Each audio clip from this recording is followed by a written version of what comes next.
Hey everyone, Sara Khaki here with the Atlanta Divorce Law Group, and I'm joined by my very own managing partner, Shawna Woods. Shawna, welcome back. Thanks, Sara. It's great to be back.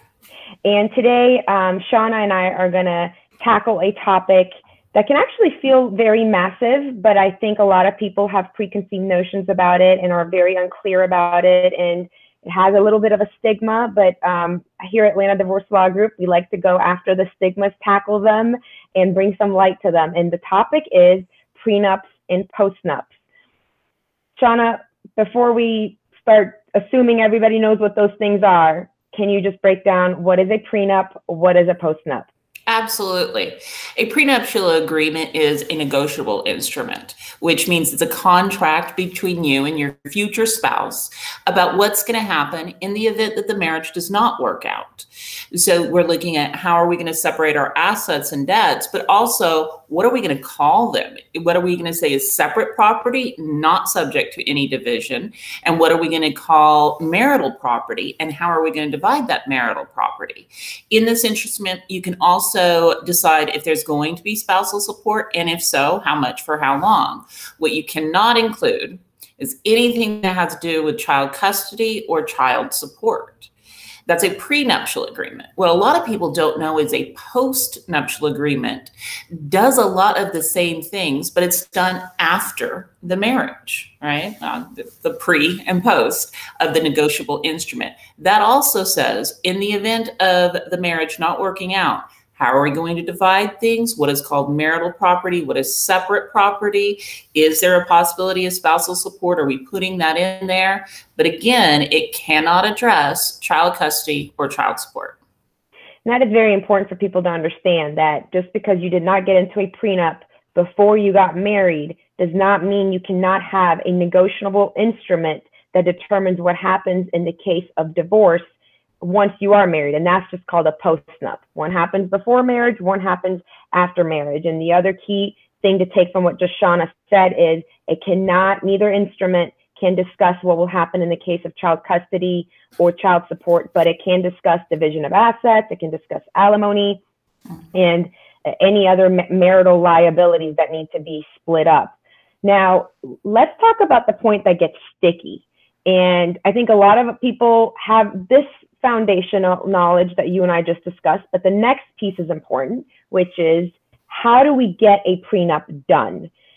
Because most of the time, if we're talking about a prenup, they are in a state where they're about to get married. They are in a very happy place. This is something they're doing proactively. This is something they're doing because they feel like it's a smart way to move forward. And we can discuss all that too.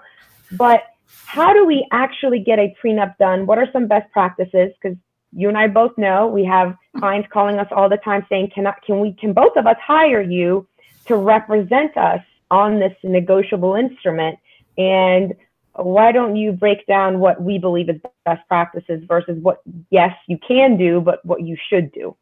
Right. Well, because it is what we've just called a negotiable instrument. This is something that is going to be discussed and maybe, have a lot of back and forth, on what you believe needs to be in there. Each party really should have their own attorney.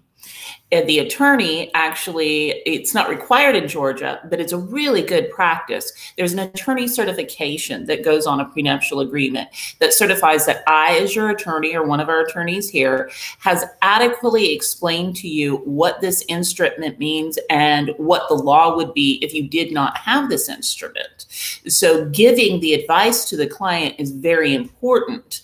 So you don't want to be one attorney shouldn't be able to represent both parties in a negotiable instrument. So you should hire one attorney to write the instrument and another attorney to review with your spouse. And you mentioned something about being in a really happy place, and that's the best time to do these negotiations. Those are the best times to get into these talks so that you come at this in a very thoughtful and loving manner. So in the event of a divorce, it really does keep the cost of any divorce way down, because you're not coming at the end of a marriage and trying to separate things in a place of being hurt. So it is the best way to kind of look forward and keep attorney's fees down in the event of a divorce. In regard to timing and planning, I really think at the time that you've gotten engaged, make this part of your plan. Am I getting married in a year? Okay. How about 6 months prior to the marriage is then when we're going to start looking at this prenup, and put that on your calendar. The last thing that you want to do is call us 2 weeks before the wedding and say you need a prenuptial agreement, because those can be held not to be enforceable because it was too close to the wedding, and that can be looked at as duress. In preparation for a prenuptial agreement, what I tell everybody is, if you're working with a financial planner already, great. You need to call your financial planner and have them print out your net worth, because what you're going to have to present on this prenuptial agreement to the other party is an as correct as possible caption of what your assets and debts are. And so this is the important piece. You probably could, if you and your spouse have decided all the terms, as you know, the rules, the Georgia rules does allow you to go take that to one attorney and say, draft this up. But that attorney can't sit down with each of you and advise you separately and say, this term looks good for you, and this term looks, you know, like you should review this, or you should ask for this. To be the safest, for this to feel safe, for both parties to feel fully protected, and then nobody's kind of, you know, fine, I'll sign this just so we can get married. That's why we highly advise each party gets their own attorney, because this negotiable instrument, it is treating the assets of the future assets and the current assets of both parties as the assets of a business, and two people that are partners that go into business, they need to get separately advised as well. And this is the same process here. And to Shawna's point, it makes it more enforceable. The worst thing is if you have this prenuptial agreement and you go about your 20 years of marriage, and come 20 years in and you're like, well, we got all the terms of divorce figured out, we're going to get divorced, and you take this and it's not enforceable, it starts getting questioned, and one party says that they feel like they signed it under duress, they did not have advisement, they didn't have the upper hand. This is what protects that. It protects this from being questioned, and if it is, it will be more likely it will be upheld if A, the timing was right, it wasn't done, you know, weeks before the marriage, and B, there's a certification that says each party's lawyer advised them and sat down with them and thoroughly went through this document with them.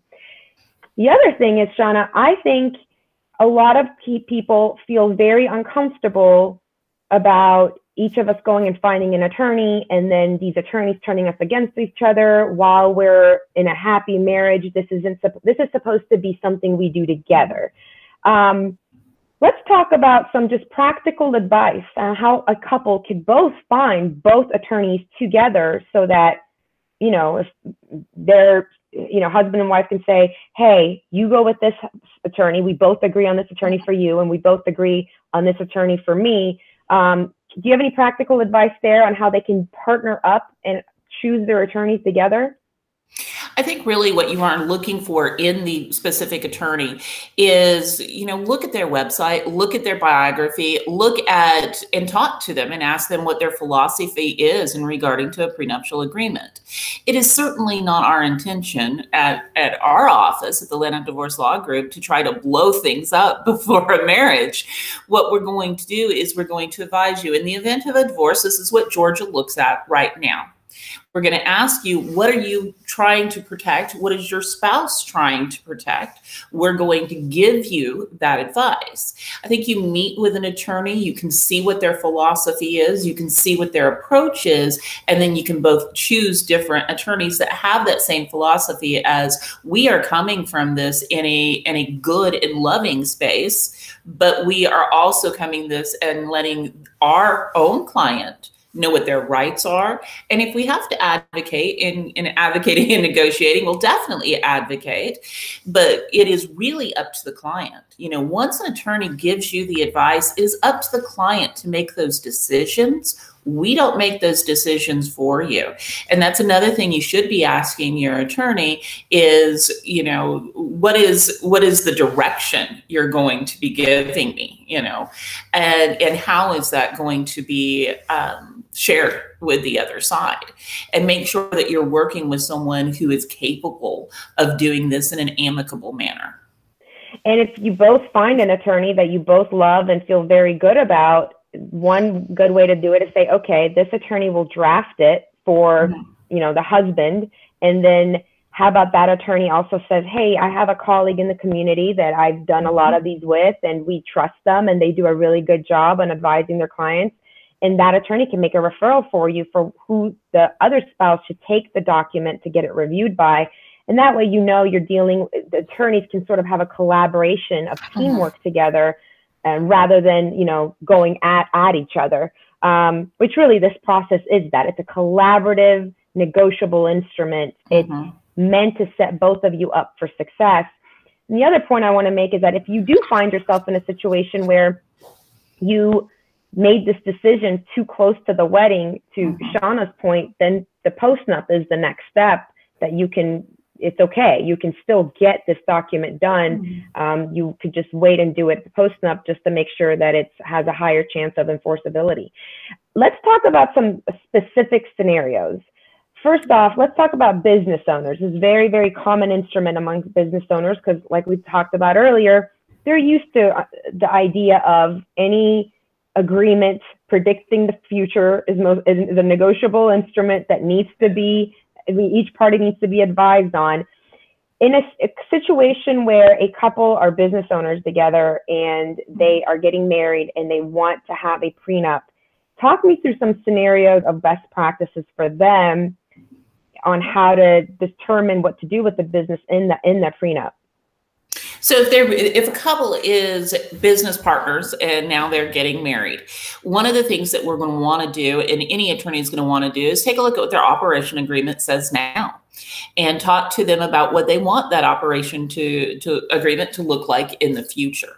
They want to lay out the specifics, right, in the operating agreement, and then include those in the prenuptial agreement and say, we are referring to the operation agreement about how this will be dissolved in the event that we decide, right? Because they don't have to decide to stop doing business together in post, if they don't remain married. But if they do decide to dissolve the business, to refer to that operation agreement. But also a lot of times business owners really do want to keep some of their finances separate from the other partner for various reasons. And so that was what we would do if they were business owners together. There's a different scenario if one person owns a business with another partner, right? Right.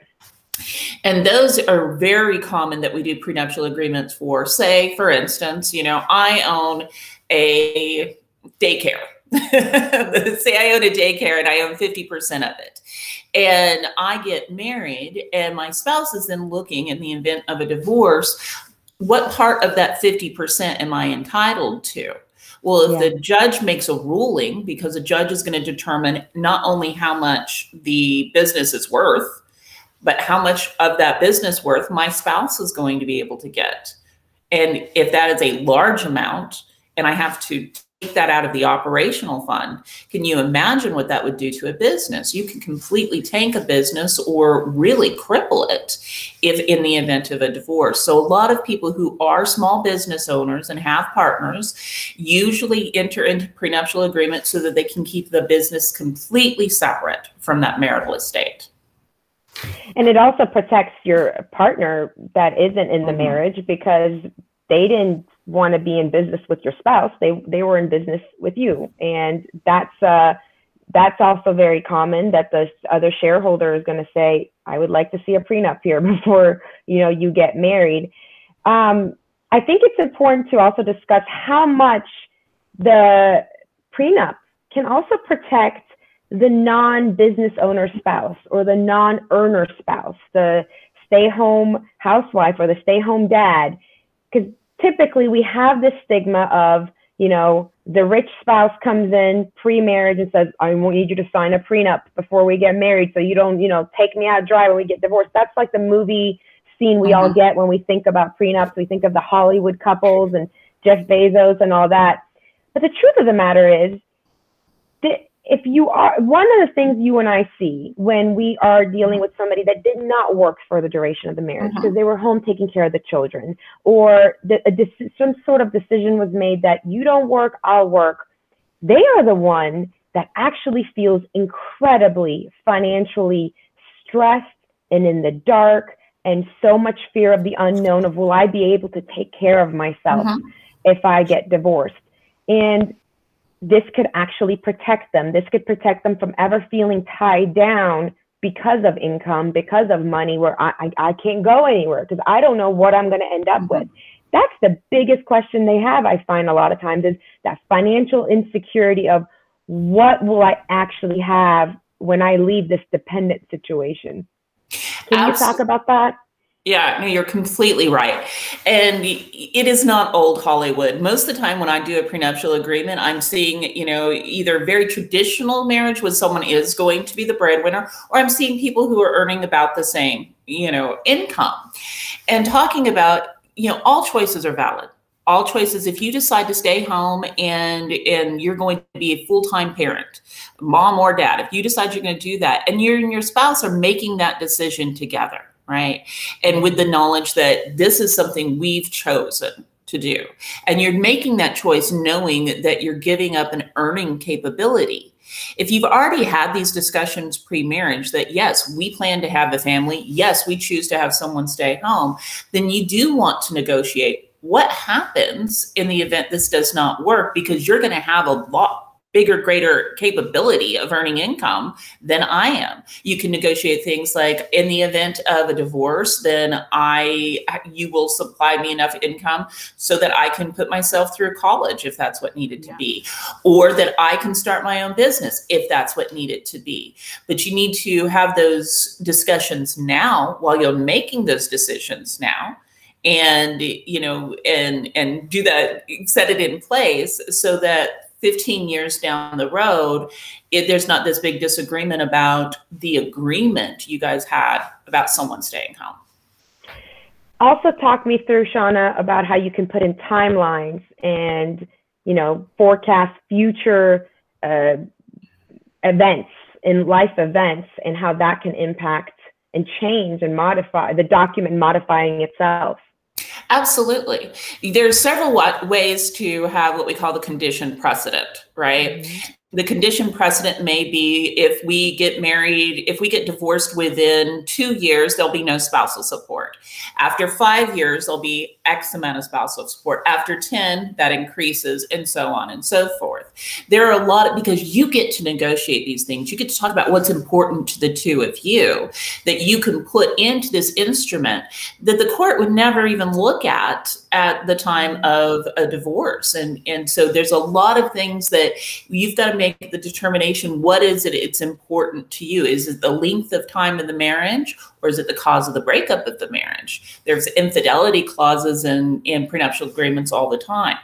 That can include no spousal support if someone is unfaithful, but it also could include more spousal support if the breadwinner is the person who's unfaithful, right? So it's so important to remember that this is about the two of you and what's important regarding your finances and your debt coming in. I want to sort of draw an image or story, if you will, for the person who feels out of control when their fiance comes to them and says, honey, I'd like for us to do a prenup. You are in a better situation now to say, honey, that's fine, but you earn more than I do, so I would like for you to pay for my attorney's fees to get advice on the prenup you present me with. That could make you feel a lot more safe than, let's say, 10 years down the line in marriage, and honey, I would like a divorce. And then you say, well, honey, I don't earn any money. You earn all the money. And will I have access to hire an attorney while now you're asking for a divorce?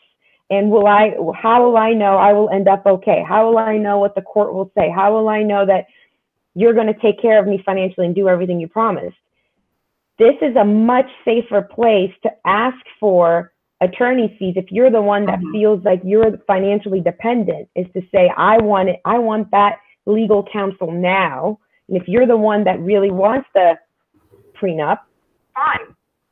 I'm going to get some protections in there too. Why don't you provide me with the means to go get myself an attorney to properly advise me through this? And that way I can go through this marriage financially feeling secure. And I think that's a much better place to be. I mean, we'll kind of get to this point of no marriage is perfect. But before I talk about no marriage being perfect, I wanted to talk about this other scenario with you as well. Postnups. We have done some really cool, interesting things here in ADLG with postnups. We've had clients come to us where there was financial infidelity, and they were working on the marriage. Instead of calling it quits, they're like, let's give our marriage a shot. And one way they were able to feel secure in giving the marriage a chance was to get a postnup in place while they were working on the marriage. Because the worst place to be is to say, you know, you walked out on our marriage and now you're asking for forgiveness, and that's fine. But how do I know that while I'm going in doing all this work on the marriage, you're not going to go drain the accounts? You're not going to go waste money. You're not going to go ruin the rest of our lives financially while we're doing this work. Any advice you have on postnups this far down the line? Absolutely.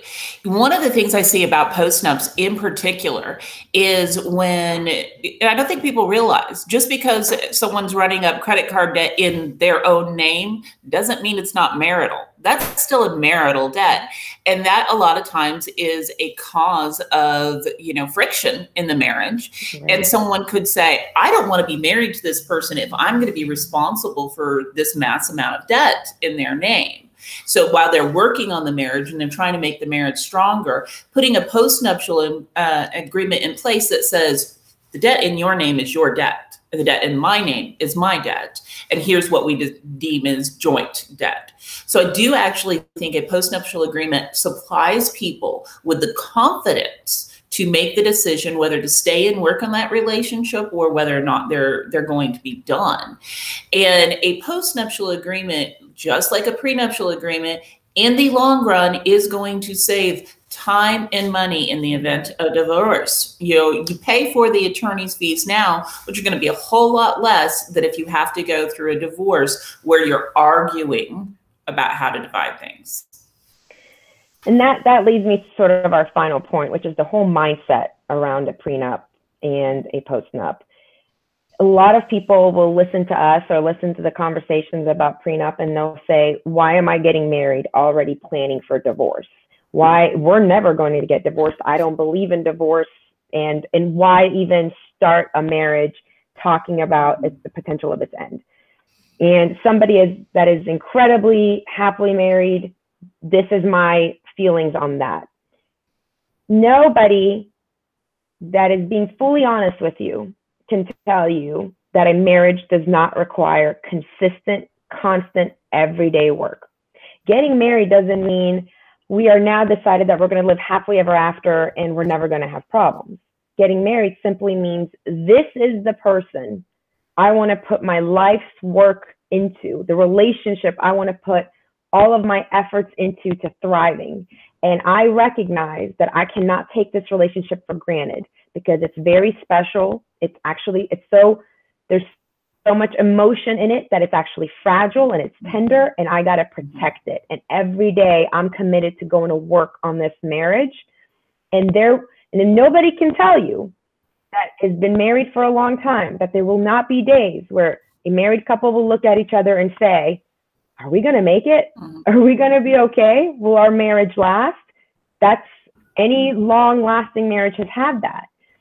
And what this document does, it recognizes that marriage is work. Marriage cannot be taken for granted. Marriage requires that daily commitment. And there will be moments where you will question the marriage. However, because of this document, you can be in those moments, you can do the work, and you can be in those very tender moments or scary moments where you're worried about your marriage, and not worry about the money and not worry about the financials and not be in a place of, oh my God, my marriage is falling apart, but will I be okay financially? You can put sort of all that financial concern aside that could be running the ship, that could be running the conversation, and it shouldn't, because what should be running the conversation is our values, our commitment to each other, what we expect from each other, what we want out of our lives together, how we want to grow old and growing together, not how much am I going to get from you? How much are you going to get from me? We can, because of this document, in the most tender moments of your marriage, you can put that conversation aside and you can get to work on what really matters, which is the two of you. So that's my soapbox. I know you have one too on this issue. I absolutely do. And I will tell you, quite frankly, I am a strong believer that people who enter into a prenuptial agreement actually stay together a lot longer or forever. And the reason is because they've discussed their expectations with each other. They've discussed what the finances they want them to look like in the future. And they have this open and honest discussion with each other about finances. And I think you said it best, you know, it may not be romantic, but it's loving. That's what a prenuptial agreement is, because you're going in there and you're saying, I love you enough to tell you if we don't work out, I still have a lot of respect for you. And this is how I want to do this if we don't work out. And we've talked a lot in this on our videos about the money stories that people have. And typically when a couple gets married, they walk into that marriage not knowing their spouse's money story. They don't know that their spouse could be a stress spender, or they don't know if their spouse likes to save and has to have a certain amount before they feel safe.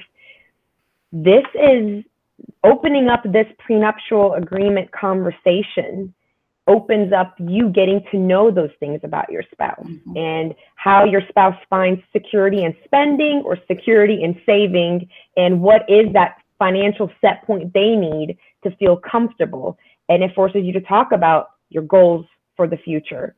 A lot of things that you kind of get really wrapped up in the whole pre-wedding planning, and you leave out this important stuff. And to Shawna's point, how wonderful if you could be working on the marriage even before you even got married. And that will really set you up for better success. Shawna, do you think we missed out anything? Anything else we need to address? I was thinking about one more thing, actually. I don't want people to think that you have to have acquired significant wealth or significant assets prior to entering into a prenuptial agreement.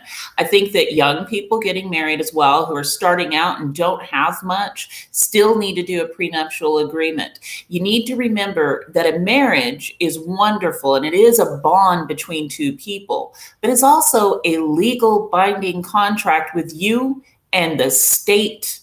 And that state is going to get to decide what happens in the event of a divorce unless you guys decide first.